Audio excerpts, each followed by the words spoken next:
حضرت غوث پاک علیہ الرحمہ کی عمر مبارک تقریباً 91 برس ہے، اور سب سے زیادہ جو آپ کی زندگی کا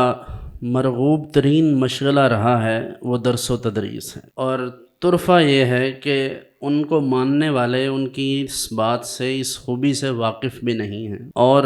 آپ خود ارشاد فرماتے ہیں کہ 5000 سے زیادہ لوگ میرے ہاتھ پر جو غیر مسلم تھے وہ مسلمان ہوئے، اور 1,00,000 سے زیادہ چور، ڈاکو، فساق و فجار نے حضرت کے دست اقدس پر توبہ کی۔ اور براہ راست جن لوگوں نے آپ سے علم دین حاصل کیا، علوم القرآن اور علوم الحدیث، فقہ، تصوف، اس کے مبادیات اور تمام اس کی جو ضروریات تھیں، وہ تمام کی تمام چیزیں جو آپ کے سامنے زانو تلمذ طے کر کے باضابطہ جو آپ کے شاگرد ہوئے، ان کی تعداد بھی 1,00,000 سے زیادہ ہے۔ آج آپ اندازہ کیجئے، ان کے ماننے والے کہتے ہیں بس کھیر پکاؤ، چاول پکاؤ، لوگوں کو کھلاؤ اور موج مستی کرو، یہی زندگی کا مقصد ہے، بجائے اس کے کہ ان کے نام کا کوئی اچھا ادارہ بنتا، ان کی تعلیمات پر بات ہوتی، ان کی جو زندگی ہے، ان کی جو شخصیت ہے، اس پر لوگوں کو بتلایا جاتا، لوگوں کو آگاہ کیا جاتا۔ تو اس طرح کی چیزیں رواج دی جا رہی ہیں، اور ہم سب خوش بھی ہیں اس پر کہ سب ٹھیک ہے، کیونکہ ہمیں تو ویسے ہی کچھ انجوائے کرنے کے لیے ایسا چاہیے ہوتا ہے جس سے حظ نفس ملتا رہے،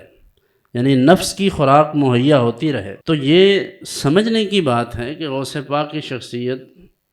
اس طرح نہیں ہے جیسے ہم نے سمجھا ہے۔ وہ فرماتے ہیں کہ غیر کی محبت تمہارے دل میں نہ آنے پائے،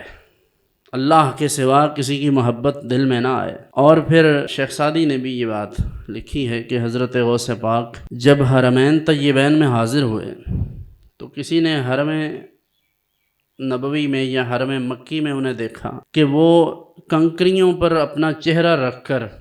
اللہ کی بارگاہ میں یہ عرض کر رہے ہیں، یعنی خوف خدا کا یہ عالم ہے ان کے ہاں، کہ اللہ کی بارگاہ میں یہ عرض کر رہے ہیں کہ اے اللہ، اگر کل قیامت کے دن میرا مقدر جہنم ہے تو مجھے میدان محشر میں نابینا اٹھانا، اس لیے کہ میں تیرے نیک بندوں کا سامنا کیسے کروں گا۔ تو کسی بھی شخصیت کو ہم کسی اور زاویے سے نہیں، سب سے پہلا زاویہ ہمارے نزدیک اللہ کا دین ہے، ہم اس زاویے سے ہی سمجھتے ہیں۔ اور حضرت غوث پاک ہوں یا دیگر ہمارے بزرگان دین، ان تمام بزرگان دین کو ہم اس لیے اپنے لیے آئیڈیل سمجھتے ہیں کہ وہ جناب رسول اللہ صلی اللہ علیہ وآلہ وسلم کی سنت کو سب سے زیادہ سمجھنے والے اور اس پر عمل کرنے والے ہیں، اور اللہ کے دین کے ساتھ ان کا یہ تعلق ہے